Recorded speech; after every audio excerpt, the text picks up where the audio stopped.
Student class 12 Bengali তোমাদের 2022-এর জন্য একটা শর্ট কোশ্চেনের অ্যান্সারের একটা ভিডিও দিচ্ছি। এটা দেখলে তোমাদের কিভাবে শর্ট প্রশ্ন আসবে সেটা সম্পর্কে একটা ধারণা তৈরি হবে।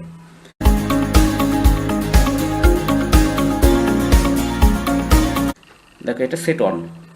ভাত ভাত খাবে, কাজ করবে, বলল বড় পিসিমা, পাসিনী, সতীশ, বামুন ঠাকুর। কে বলেছিল? উত্তর হবে ঘ, বামুন ঠাকুর। ভাত রচনায় উল্লেখিত মহাদেবের রূপ 4টি, 5টি, 3টি, 7টি। উত্তর হবে 4টি। শিব, মহেশা, ত্রিলোচন, উমাপতি, 4টি নাম নেওয়া হয়েছিল। এবার দেখো গ, মন্ত্র বলে তান্ত্রিক কি দিয়ে রোগ বেঁধে ফেলেন? ক, বিড়ালের লোমে, ঢোড়া সাপের খোলসে, ঘোড়ার লেজের লোমে, কালো বিড়ালের লোমে। উত্তর হবে ঘ, কালো বিড়ালের লোমে। এবার দেখো, সেজন্যই হোম যজ্ঞ হচ্ছে। কি কারণে হোম যজ্ঞ হচ্ছে? মহাশ্বেতা দেবী সৃষ্ট ভাত গল্পের এই বড় বাড়ির বুড়োকর্তা ক্যান্সারের মতো মারণ রোগে আক্রান্ত হলে তার আরোগ্য কামনাতেই হোমযজ্ঞ হচ্ছে। ওই 5 ভাগে ভাত হয়, 5টি ভাগের পরিচয় দাও। বড় বাড়িতে স্তূপীকৃত 5 ভাগের চাল হলো ঝিঙে শাল, রামশাল, কনকপানি, পদ্মজালি এবং মোটা সাপটা। 3 নম্বর প্রশ্ন দেখো, সে স্বর্গসুখ পায়। কে কিভাবে স্বর্গসুখ পায়? বন্যায় ঘরবাড়ি ভেসে যাওয়ার পর দীর্ঘদিন উৎসব ভাত খাওয়ার সুখ থেকে বঞ্চিত থাকে। অবশ্য বন্যার আগেও তার জীবনে অন্য চিন্তা প্রকট ছিল। এমত অবস্থায় দীর্ঘদিন পরে ভাত খেয়ে ভাতের মধ্যে হাত ঢুকিয়ে সে স্বর্গসুখ পায়। এবার দেখো, ভারতবর্ষ থেকে কিভাবে আসতে পারে। রাঢ় বাংলা বলতে বোঝায় ক, গঙ্গার পূর্ববর্তী অঞ্চল, খ, গঙ্গার পশ্চিম তীরবর্তী অঞ্চল, গ, দামোদরের দক্ষিণ অঞ্চল, ঘ, অজয় নদের অঞ্চল। উত্তর হবে খ, গঙ্গার পশ্চিম তীরবর্তী অঞ্চল। 2 নম্বর দেখো, সভ্যতার ছোট্ট উনুনটা হলো কি? উনুন মানে চুল্লি আর কি। ক, বাজার, খ, চণ্ডীমণ্ডপ, গ, হাট, ঘ, গঞ্জ। এখানে সভ্যতার ছোট্ট উনুন বলতে ক, বাজারকে বোঝাচ্ছে, বাজার। সৈয়দ মুজতবা সিরাজ রচিত ভারতবর্ষ গল্পটি যে ধরনের গল্প তা হলো ক, রাজনৈতিক, খ, সামাজিক, গ, ব্যঞ্জনামূলক, ঘ, কৌতুকপ্রবণ। উত্তর হবে খ, সামাজিক। এবার বড় প্রশ্ন, এই শর্ট প্রশ্ন কি আসতে পারে? ভারতবর্ষ গল্পে ছোট্ট গ্রামের বাজারটিতে কি ছিল? বাজারে বিদ্যুৎ ছিল, আর 2টি সন্দেশের, 3টি চায়ের, 3টি পোশাকের, 1টি মনোহরির ও 2টি মুদির দোকান ছিল। এছাড়া একটা আড়ত ও একটা হাস্কিং মেশিনও সেখানে ছিল। এবার দেখো, ডাওর কাকে বলে? রাঢ় বাংলায় শীতের জাঁকালো ঠান্ডার মধ্যে যে হালকা বৃষ্টি হয় তাকে স্থানীয়ভাবে ছোট লোকেরা ডাহর বলে। ভারতবর্ষ গল্পে ডাকপুরুষের বচনটি কি ছিল? পৌষে বাদলা সম্পর্কে ডাকপুরুষের পুরনো বচন হলো শনিতে 7, মঙ্গলে 5, বুধে 3, বাকি সব দিন দিন। এবার দেখো, রূপনারায়ণের কুলে। চিনিলাম আপনারে কবি কিভাবে নিজেকে চিনলেন? দুঃখে সুখে, সুখে আনন্দে, আঘাতে আঘাতে বেদনায়, বেদনায় বেদনায়, বেদনায় আঘাতে। উত্তর হবে গ, আঘাতে আঘাতে, বেদনায় বেদনায়। রূপনারায়ণ কুলে কবিতাটি কি ধরনের? ক, স্বগতোক্তিমূলক, বিবৃতিমূলক, আখ্যানমূলক, শোকগাথামূলক। উত্তর হবে ক, স্বগতোক্তিমূলক। এবার দেখো, রূপনারায়ণের কুলে জেগে উঠিলাম জানিলাম, চেতনার উন্মেষে তার উপলব্ধি হলো ক, মানুষের উপর বিশ্বাস হারানো পাপ, ক, আমি মৃত্যুর চেয়ে বড়, ক, এ জগৎ স্বপ্ন নয়, গ, আমি পৃথিবীর কবি। উত্তর হবে গ, এ জগৎ স্বপ্ন নয়। সত্যের দারুণ মূল্য কিভাবে লাভ করা যায়? উত্তর হবে আমৃত্যু দুঃখের তপস্যা করার মধ্য দিয়ে সত্যের দারুণ মূল্য লাভ করা যায়। 2 নম্বর প্রশ্ন থাকে, এ জগৎ স্বপ্ন নয় কবির কখন এই উপলব্ধি হলো? মৃত্যুর রূপ প্রত্যক্ষ করার পর চেতনা জাগ্রত হলে কবির উপলব্ধি হয় এ জগৎ স্বপ্ন নয়। সে কখনো করে না বঞ্চনা। কে কাকে বঞ্চনা করে না? কঠিন সত্য কখনো মর্তমানব তথা কবিকে বঞ্চনা করে না। এটা মর্তমানব। কঠিন সত্য কখনো মর্তমানব তথা কবিকে বঞ্চনা করে না। রূপনারায়ণের কুলে কবিতাটি কোন কাব্যগ্রন্থের অন্তর্গত? উত্তর, রূপনারায়ণের কুলে কবিতাটি শেষ লেখা কাব্যগ্রন্থের অন্তর্গত। কোন কাব্যগ্রন্থ? শেষ লেখা। এবার দেখো, মহুয়ার দেশ। কার ক্রান্তির উপর মহুয়া ফুলের ঝরে পড়ার কথা বলা হয়েছে? ক, কবির নিজের, ক, সাঁওতাল পরগনার মানুষের, গ, কবিতার পাঠকের, এদের কেউই নয়। উত্তর হবে ক, কবির নিজের।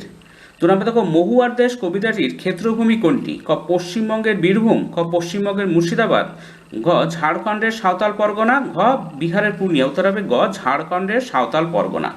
মহুয়ার দেশ কবিতায় কয়টি গাছের কথা উল্লেখিত আছে? একটি, দুটি, তিনটি, চারটি? দুটি গাছের কথা আছে, দেবদারু গাছ আর মহুয়া। এবার অলস সূর্য দেয় একে। অলস সূর্য কি একে দেয়? সাঁওতাল পরগনার দৃশ্যরূপের কথা বলতে গিয়ে কবি বলেছেন অস্তমিত সূর্য, অর্থাৎ অলস সূর্যের রশ্মি জলস্রোতের উপর পড়ে গলিত সোনার মতো উজ্জ্বল আলোর স্তম্ভ এঁকে দেয়। মেঘ মদির মহুয়ার দেশ কোনটি? নগর জীবনের যান্ত্রিকতার ছোঁয়া থেকে দূরে উন্মুক্ত প্রকৃতির কোলে দেবদারু গাছের ছায় মহুয়ার সারিতে ঘেরা মোহময় দেশটি হলো মেঘ মদির মহুয়ার দেশ। অবসন্ন মানুষের শরীরে দেখি ধুলোর কলঙ্ক। কখন এই কলঙ্ক দেখা যায়? শিশিরে ভেজা সবুজ সকালে কবি দেখেন অবসন্ন মানুষের শরীরে ধুলোর কলঙ্ক।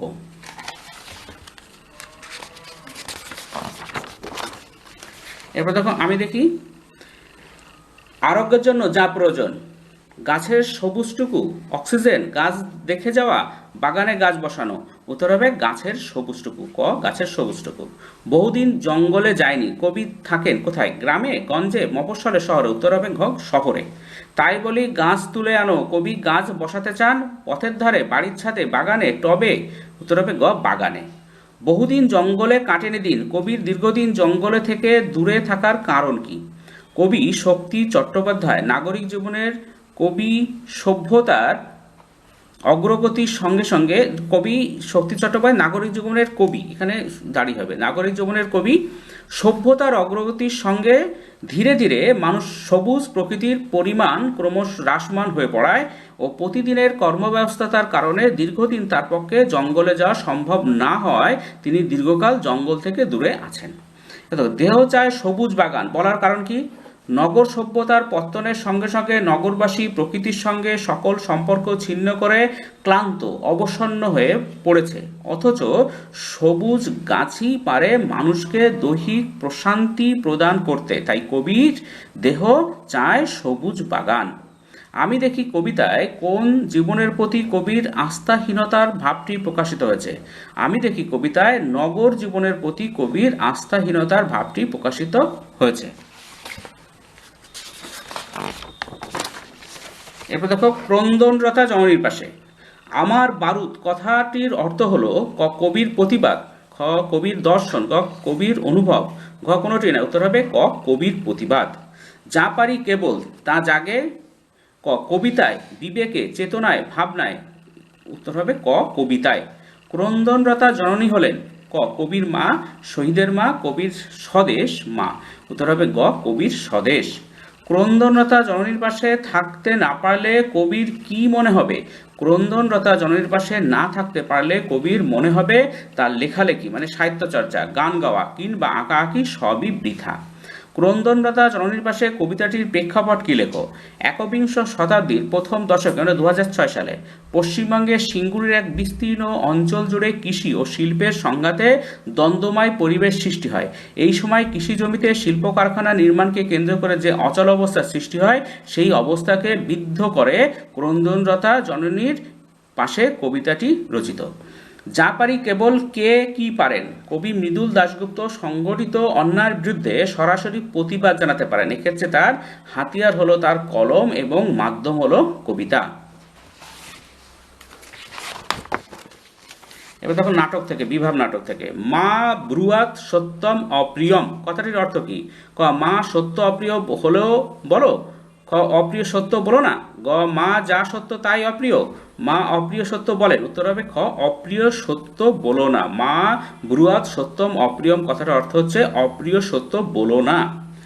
যে নাট্যদল বিভাব নাটকটির প্রযোজনা করে তার নাম হলো গণনাট্য বহুরূপী পঞ্চম বৈদিক সায়ক? উত্তর হবে খ বহুরূপী। জীবন কোথায় উক্তিটির বক্তা? বৌদি, অমর, শম্ভু? মিছিলের এক সদস্য? উত্তর হবে গ শম্ভু। বিভাব নাটকের মূল চরিত্রগুলি বাস্তব জীবনের পরিচয় দাও। বিভাব নাটকের শম্ভু হলেন শম্ভু মিত্র, অমর হলেন অমর গাঙ্গুলি আর বৌদি হলেন তৃপ্তি মিত্র। কাবুকি কি পাঠ্যানুযায়ী কে তার উচ্ছ্বসিত প্রশংসা করেন? কাবুকি হলো এক প্রকার জাপানি থিয়েটার। সোভিয়েত রাশিয়ার বিখ্যাত চিত্র পরিচালক সের্গেই মিখাইলোভিচ আইজেনস্টাইন এর উল্লসিত প্রশংসা করেন। অমর গাঙ্গুলিকে স্কুলের হেড পণ্ডিত প্রমোশন দেননি কেন? অমর গাঙ্গুলি স্কুলে পড়াকালীন সংস্কৃততে 13 পেয়েছিলেন বলে স্কুলের হেড পণ্ডিত তাকে প্রমোশন দেননি। জীবন কোথায় এর উত্তরে সৌম্য মিত্র কি জানিয়েছিলেন? নাট্যকার সৌম্য মিত্র তার বিভাব নাটকে যখন জীবন কোথায় বলে ওঠেন তখন অমরের কাছে কোনো সদুত্তর না পেয়ে নিজেই বলেন, রাস্তায়, মাঠে, ঘাটে, এই 4 দেওয়ালের মধ্যে, এই ঘরের মধ্যে জীবনকে উপলব্ধি করা যাবে না। এবার দেখো নানা রঙের দিন। নানা রঙের দিন নাটকটির রচয়িতা হলেন গিরিশচন্দ্র ঘোষ, অজিতেশ বন্দ্যোপাধ্যায়, তুলসী লাহিড়ী, দ্বিজেন্দ্রলাল রায়। উত্তর হবে ক, অজিতেশ বন্দ্যোপাধ্যায়। শাহজাদি সম্রাট নন্দিনী মৃত্যুভয় দেখাও কাহারে কোন নাটকের সংলাপ? শাহজাহান, রিজিয়া, সিরাজউদ্দৌলা, মেবার পতন। এটা হবে রিজিয়া নাটকে। শাহজাদি সম্রাট নন্দিনী মৃত্যুভয় দেখাও কাহারে, এটা রিজিয়া নাটকের সংলাপ। Life is but a walking shadow, a poor player সংলাপটি যে নাটকের অংশ? Richard the third, Othello, Tempest, Macbeth. এটা হবে ম্যাকবেথ। আপনি বামুন মানুষ, মিথ্যে কথা বলবো না, বক্তার কোন সত্যি কথাটা বলেছিল? নানা রঙের দিন নাটকে উক্ত উক্তিটির বক্তা কালীনাথ তার কোনো থাকার জায়গা না থাকায় রোজ রাত্রে লুকিয়ে লুকিয়ে গিনরোগে ঘুমোতেন, এই সত্য কথাটি তিনি রজনীকান্তকে বলেছিলেন। নানা রঙের দিন নাটকে অভিনেতা রজনীকান্তের অভিনয় জীবন কত বছরের ছিল? নানা রঙের দিন নাটকে অভিনেতা রজনীকান্তের অভিনয় জীবন ছিল 45 বছরের। এই তো জীবনের সত্য কায়নাত। সত্যটা কি? নাট্যাভিনেতা রজনীকান্ত চট্টোপাধ্যায়ের মতে যে মানুষের প্রতিভা আছে, শিল্পের জন্য আবেগ আছে, সেই মানুষের শরীরে বয়স দাঁত ফোটাতে পারে না, এটাই জীবনের সত্য। এরপর দেখো পড়তে জানে এমন এক মজুরের প্রশ্ন থেকে। পড়তে জানে এমন এক মজুরের প্রশ্ন কবিতাটির কবি হলেন Bertolt Brecht, Bertolt Russell, Bertolt Frederick Brecht, Mark Reinhardt. উত্তর হবে ক, বের্ট্রট ব্রেক্ট। পড়তে জানে এমন এক মজুরের প্রশ্ন কবিতাটি কোন ইংরেজি কবিতা থেকে অনুদিত হয়েছে? Question from a worker who reads, a worker can read history, ডাই এ ডাইজন ডায়াগ্নোস এনর পর। কোনোটি নয়, এগুলো নয়, তোমাদের মাথায় রাখতে হবে questions from a worker who reads, এইটা থেকে। শঙ্খ ঘোষ অনুদিত পড়তে জানে এমন এক মজুরের প্রশ্ন কবিতাটি রবীন্দ্রনাথের ভাষায় উল্লেখিত সভ্যতার পিলসুজ আসলে কারা? বিত্তবান শ্রেণী, শ্রমজীবী শ্রেণী, জমিদার শ্রেণী, সম্রাট বা রাজার। উত্তর হবে খ, শ্রমজীবী শ্রেণী। সভ্যতার পিলসুজ হচ্ছে শ্রমজীবী শ্রেণী। পড়তে জানে এমন এক মজুরের প্রশ্ন কবিতাটি কোন কাব্যগ্রন্থের অন্তর্গত? বের্ট্রট ব্রেক্টের question from a worker who reads নামক কবিতার অনুবাদ। পড়তে জানে এমন এক মজুরের প্রশ্ন কবিতাটি শঙ্খ ঘোষের বহুল দেবতা বহু স্বর গ্রন্থের অন্তর্গত। কোনটা? বহুল দেবতা বহু স্বর গ্রন্থের অন্তর্গত। সেই রাতে চিৎকার উঠেছিল কে? কিসের জন্য চিৎকার করে উঠেছিল? কোনো এক রাতে প্রলয়ে যখন উপকথার দ্বীপ আটলান্টিসের সঙ্গে কৃতদাসরাও সমুদ্রগর্ভে বিলীন হয়ে যায়, তখন বন্দী কৃতদাসদের হারানোর শোকে মুহ্যমান হয়ে রাজারা চিৎকার করে উঠেছিল। স্পেনের ফিলিপ কেঁদেছিল খুব। কেন ফিলিপ কেঁদেছিলেন? স্পেনের বৃহত্তম নৌভর স্প্যানিশ আর্মাডা অ্যাংলো স্প্যানিশ যুদ্ধে 1588 খ্রিস্টাব্দে ধ্বংস হয়ে যাওয়ায় সেই শোক দুঃখে স্পেনের সম্রাট দ্বিতীয় ফিলিপ কেঁদেছিলেন। এবার দেখো অলৌকিক। অলৌকিক গল্পটি বাংলায় অনুবাদ করেছেন শঙ্খ ঘোষ, কর্তার সিং দুগ্গল, অনিন্দ সৌরভ, সুভাষ মুখোপাধ্যায়। উত্তর হবে গ, অনিন্দ সৌরভ। শাঁকা হলে বাড়িতে হতো মৎসব, পুজো, অরন্ধন, পার্বণ। উত্তর হবে গ, অরন্ধন। চোখের জলটা তাদের জন্য। কাদের জন্য চোখের জল? ক, নানকের অনুগামীদের জন্য, দেশবাসীর জন্য, ক্ষুধায় কাতর দেশবাসীকে যারা জীবন তুচ্ছ করে খাবার পৌঁছে দিয়েছিলেন তাদের জন্য, বলি কান্ধারি ও মর্দানার জন্য। উত্তর হবে গ, ক্ষুধায় কাতর দেশবাসীকে যারা জীবন তুচ্ছ করে খাবার পৌঁছে দিয়েছিলেন তাদের জন্য।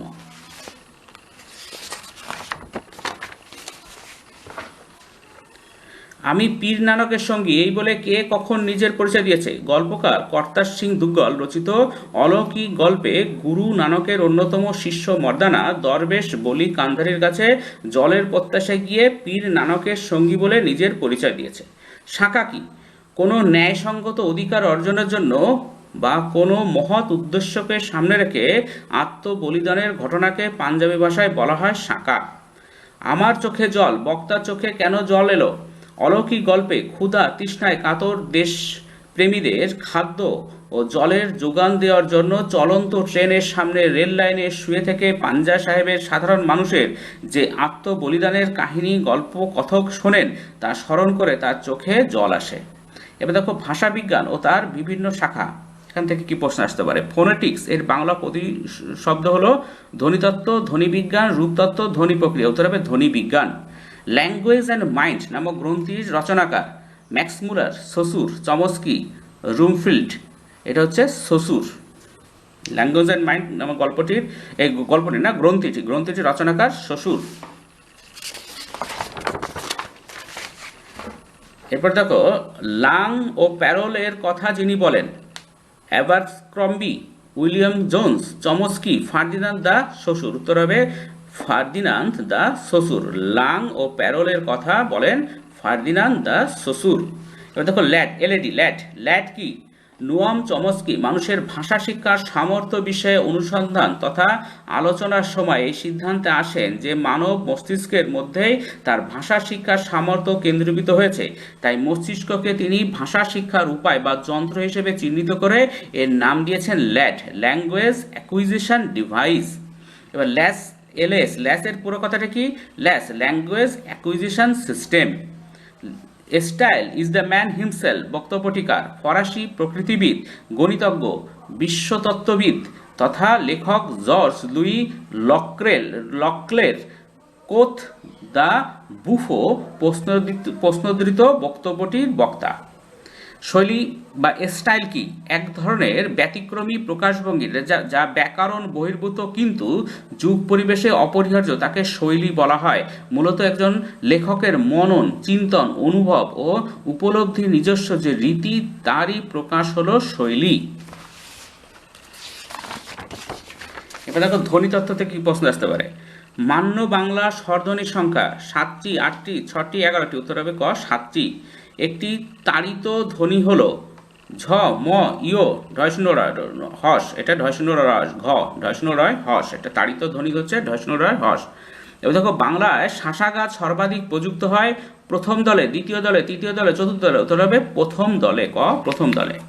বাংলায় শাসাঘাত সর্বাধিক প্রযুক্ত হয় প্রথম দলে। সন্ধ্যাক্ষর কি? দুটি ভিন্ন স্বরধ্বনির সমবায়ে যে স্বরধ্বনি গড়ে ওঠে বা উচ্চারিত হয় তাকে সন্ধ্যাক্ষর বলে, যেমন ও, ও যোগ ও, ওই, ও যোগ রস্যই। সন্ধ্যাক্ষরকে যৌগিক স্বরও বলে। দেখো শাসাঘাত কি? একাধিক দলযুক্ত শব্দের কোনো একটি দলকে অপেক্ষাকৃত বেশি জোর দিয়ে উচ্চারণ করার প্রবণতাকে শাসাঘাত বলে। সাধারণত শব্দের প্রথম দলটির সমগ্র অংশ জুড়ে শাসাঘাতের উপস্থিতি লক্ষিত হয়। সুর তরঙ্গ বলতে কি বোঝো? বাক্যের অর্থ নিয়ন্ত্রণের জন্য বাক্যের সুরের যে উঠা পড়া হয় তাকে সুর তরঙ্গ বলে। বিবৃতি বাক্য ও প্রশ্নবোধক বাক্যে তাই ভিন্ন ভিন্ন প্রকারের সুর তরঙ্গ লক্ষিত হয়। এরপর দেখো রূপতত্ত্ব। রূপিম হলো ক্ষুদ্রতম ধ্বনি, বৃহত্তম ধ্বনি, ক্ষুদ্রতম শব্দ, বৃহত্তম পদ, উত্তর হবে গ ক্ষুদ্রতম শব্দ। রূপিম হলো ক্ষুদ্রতম শব্দ। রূপকুলের উচ্চারিত চেহারা হলো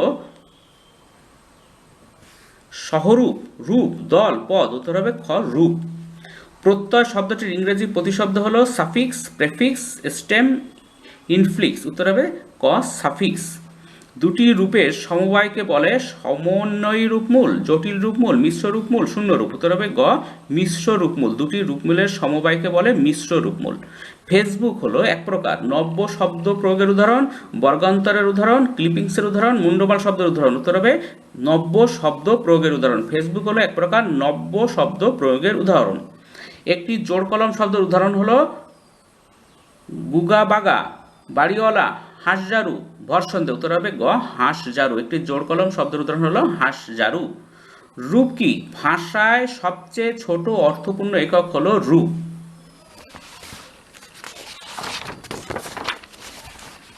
সংক্ষেপিত পদ বা ক্লিপিংস কি? সংক্ষেপিত পদ বা ক্লিপিংস হলো এক ধরনের প্রক্রিয়া যে প্রক্রিয়ায় শব্দের চেহারা অপরিবর্তিত থাকে এবং শব্দটি আকারে ছোট হয়ে যায়, তবে শব্দের অর্থগত বা ব্যাকরণগত কোনো পরিবর্তন ঘটে না। যেমন টেলিফোন থেকে ফোন, ফান্ডামেন্টাল থেকে ফান্ডা, ক্যাপাসিটি থেকে ক্যাপা। ক্যানবেরি রূপমূল কি? ক্যানবেরি রূপমূল হলো এক পরাধীন রূপমূল যে রূপমূলের কোনো আভিধানিক ও ব্যাকরণ সম্মত অর্থ থাকে না, অথচ এদের প্রয়োগ পৃথকত্ব লক্ষ্য করা যায়। যেমন প্রলাপ, আলাপ, এই শব্দ দুটির লাভ অংশটি। এবার দেখো মুন্ডমাল শব্দ কাকে বলে উদাহরণ দাও। একটি শব্দগুচ্ছের প্রত্যেকটি শব্দের শুধুমাত্র প্রথম ধ্বনিগুলির সমাবেশ ঘটিয়ে যখন একটি শব্দ গঠিত হয় তখন তাকে বলে মুন্ডমাল শব্দ।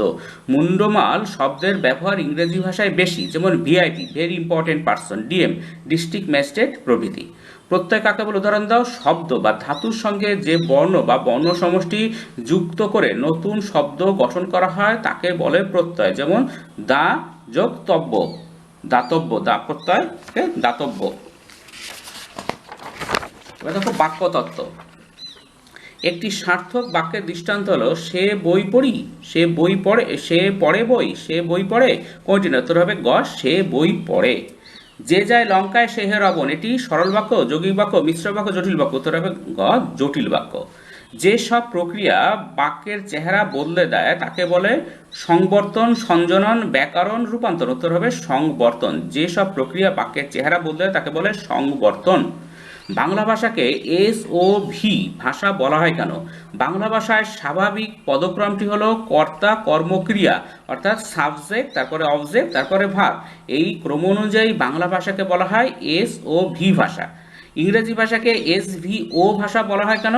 ইংরেজি ভাষায় স্বাভাবিক পদক্রমটি হলো কর্তা ক্রিয়া কর্ম, অর্থাৎ প্রথমে সাবজেক্ট, তারপরে ভার্ব, তারপরে অবজেক্ট। এই ক্রম অনুযায়ী ইংরেজি ভাষাকে বলা হয় এস ভি ও ভাষা। সঞ্জননী ব্যাকরণ কাকে বলে?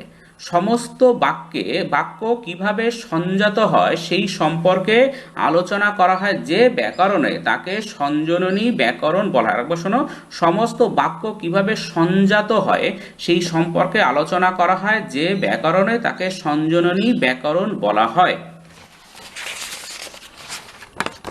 এবার দেখো বাঙালি চিত্রকলা থেকে।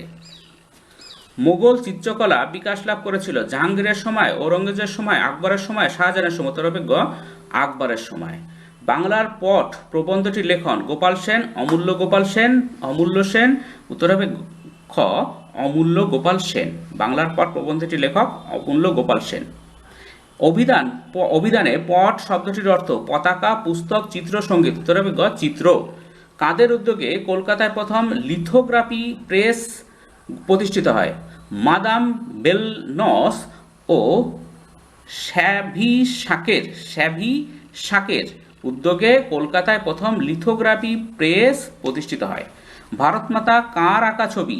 অবনীন্দ্রনাথ ঠাকুরের আঁকা। সোমা যোশী কার আঁকা প্রথম ছবি? সোমা যোশী রামকিঙ্কর বেইজের আঁকা প্রথম ছবি। এবার দেখো বাংলা চলচ্চিত্রের কথা। ভারতীয় সিনেমার পথিকৃৎ রূপে চিহ্নিত হন হীরালাল সেন। আমরা উত্তরটাই লিখে দিয়েছি ডাইরেক্ট। প্রথম বাংলা টকি মানে সবাক সিনেমা রূপে মুক্তি পায় জামাই ষষ্ঠী। জামাই ষষ্ঠী হচ্ছে প্রথম বাংলা সবাক সিনেমা। এবার দেখো প্রথম ভারতীয় সবাক সিনেমা যেটা হিন্দিতে, সেটা হচ্ছে আলম আরা। কোন বাংলা ছবিতে প্রথম ব্যাকগ্রাউন্ড মিউজিক ব্যবহৃত হয়? বিদ্যাপতি ছবিতে প্রথম ব্যাকগ্রাউন্ড মিউজিক ব্যবহৃত হয়। এবার দেখো বাঙালির বিজ্ঞান চর্চা। বসু বিজ্ঞান মন্দিরের প্রতিষ্ঠাতাকে? জগদীশচন্দ্র বসু। জগদীশচন্দ্র বসু কত খ্রিস্টাব্দে নাইটহুড উপাধি লাভ করেন? জগদীশচন্দ্র বসু 1916 খ্রিস্টাব্দে নাইটহুড উপাধি লাভ করেন। বোস সংখ্যায়ন কার আবিষ্কার? বোস সংখ্যায়ন আবিষ্কার করেন বৈজ্ঞানিক সত্যেন্দ্রনাথ বসু। বাঙালির ক্রীড়া সংস্কৃতি। গোল, যার রচিত গ্রন্থ ধ্যানচাঁদ। রামায়ণ অনুসারে দাবা খেলার স্রষ্টাকে? মন্দোদরি। দর্শক ও খেলোয়াড়দের কাছে হুজুর বলে কে পরিচিত ছিলেন? নগেন্দ্র প্রসাদ সর্বাধিকারী দর্শক ও খেলোয়াড়দের কাছে হুজুর নামে পরিচিত ছিলেন। এই শুনে আজকে পর্যন্ত, পরের ভিডিও দেখা হবে। Thank you very much for watching.